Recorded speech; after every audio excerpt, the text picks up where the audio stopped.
Hello everyone, I am Paul Churchard, the Chief Geospatial Engineer for HSR.health. Today I have the pleasure to demo for you the work we have done during this 2021 disasters pilot. HSR.health is a geospatial health risk analytics company that provides insights on the relationship between social terms of health and health outcomes and costs.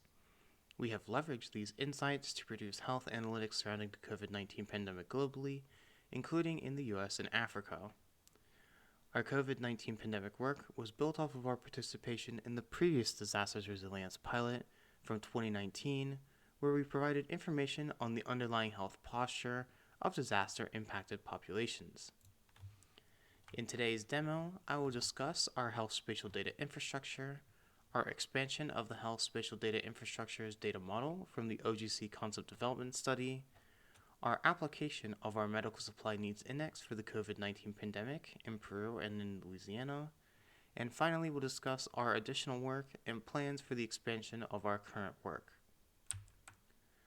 One of the core components to this disasters pilot is the integration of various datasets and analytics to provide indicators that can be accessed and utilized in a disaster scenario. As a part of this pilot, HSR.health has worked with GeoSolutions to provide a spatial data infrastructure that allows for the upload, sharing, and downloading of data and indicators produced throughout the pilot from each of the pilot participants in a findable, accessible, interoperable, and reusable way.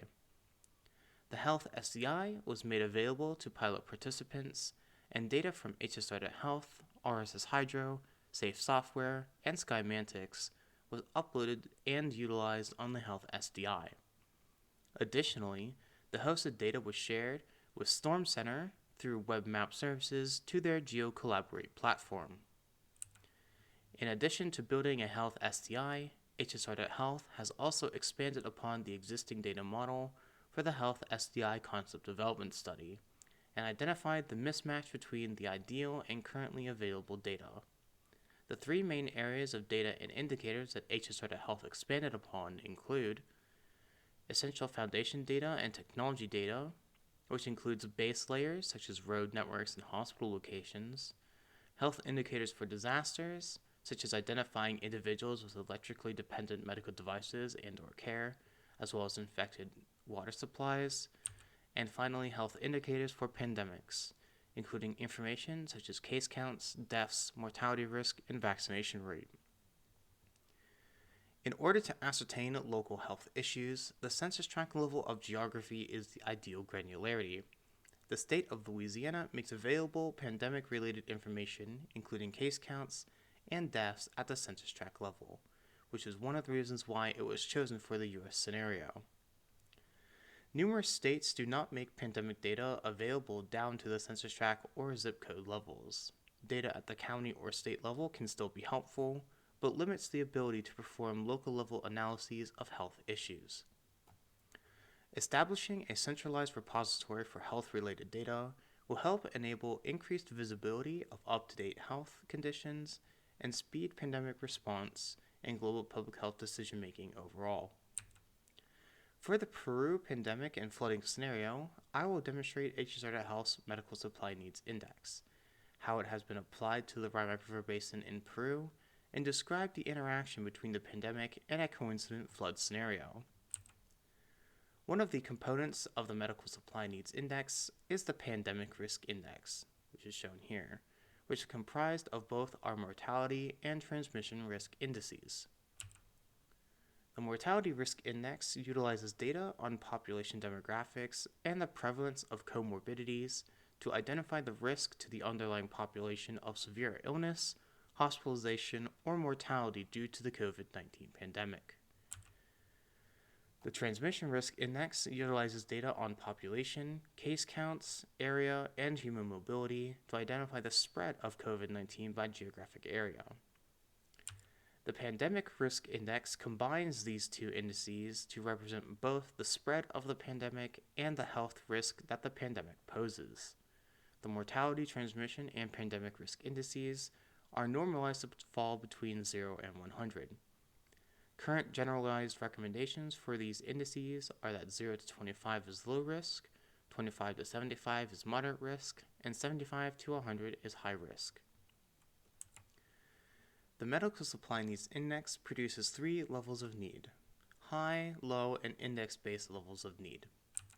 The high and low levels of medical supply needs, highlighted here in these red dashed boxes, are based upon hospitalizations, supply utilization by type, in this case personal protective equipment such as gowns, gloves, and masks, the number of healthcare workers, and the number of first responders. Once the high and low estimates are calculated, the Pandemic Risk Index, which identifies the severity of the pandemic, is incorporated to produce supply levels based upon the spread of the pandemic and the health risk to the underlying population. The Medical Supply Needs Index is used to determine when and how much supply needs to be delivered to each hospital and clinic. With the coincident natural disaster, the medical supply needs calculation can be adjusted based upon increased volume of patients due to the disaster, and based upon a shift in load on the medical systems, if a hospital or clinic becomes inaccessible due to the natural disaster. As a part of this pilot, we have also worked with GS1 to utilize their global location numbers to aid in supply chain management and documentation so that decision makers can keep track of where their supplies are going.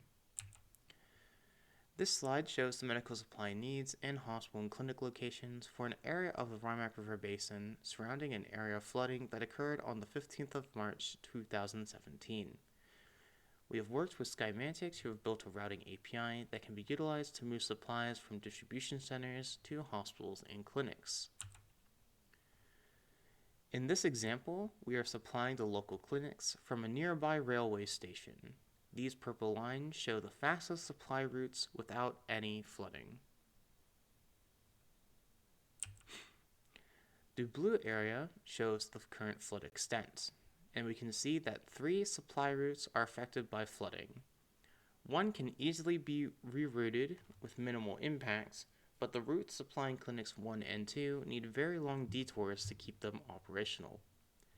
In this case, a better solution is to direct new patients to nearby clinics 3 and 4, which can be resupplied easily with relatively short routes from the railway station. From the table on the right, you can see how the medical supply needs shifted due to hospitals 1 and 2 being inaccessible due to the flooding. The U.S. scenario of the 2021 disasters pilot focused on a pandemic and health use case in the United States. New Orleans, Louisiana was chosen as the area of study as Louisiana has census tract level of pandemic data, as mentioned earlier, and is an important use case to build off of in future pilots due to the frequency of coincident natural disasters that happen there. For the U.S. scenario, we replicated the Medical Supply Needs Index at the census tract level for New Orleans. This slide shows the Medical Supply Needs Index with hospital locations and distribution centers for medical supplies. The hospital locations in this case are these red crosses, and the supply locations are the green stars. Finally, I would like to discuss 2 applications of Earth observation for health and pandemic use cases. In a disaster scenario, imagery can be used to identify where potential contamination of drinking water has occurred, which can cause an outbreak of illness and disease. Earth observation data can also be used in a pandemic context to identify the intersection between urban areas and wildlife habitats, as these areas can be flashpoints for zoonotic spillover events that can cause a new pandemic. Louisiana could experience a zoonotic spillover event given its potential for flooding and the proximity of urban areas to wildlife habitats that may become flooded.